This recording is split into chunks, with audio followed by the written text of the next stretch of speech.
This week's guest is Paul Ford. How you doing, Jim?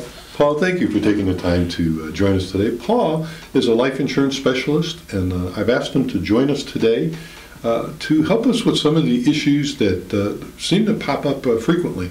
And, I do want to correct one thing. So many people call life insurance. I don't know what life insurance is, but selfishly to me it's love insurance.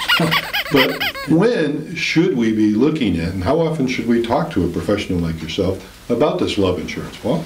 Well, you probably ought to, if you have some in place now, it's probably wise to take a look at it maybe every, I would say 3 to 4 years. It would probably be smart to review because, frankly, mortality rates change. Your life expectancy is longer now than it used to be. I'm hoping. And just a classic example, Jim. I wrote a life insurance policy for a couple last week that 7 years ago, obviously they're 7 years older now, but they had purchased $150,000 of life insurance 7 years ago.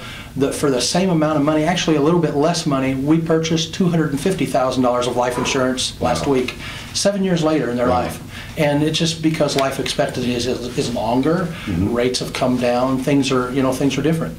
So. Wow. If that doesn't move a lot of people, I don't know what it's going to take. But please take the time and look at and evaluate what's important to you and your family members. And it's amazing how things do change and times change, and how you're able to help people like Absolutely. that. So, thank you for taking the time, and I hope this was of value to you. If it's something that you'd like to take some time to visit with Paul about, he is our recommended professional that we use at Bavona Insurance. So thanks again, and Thank you. Paul's information is going to be at the end of the video. Excellent. Thanks, Jim. Okay. Have a great week.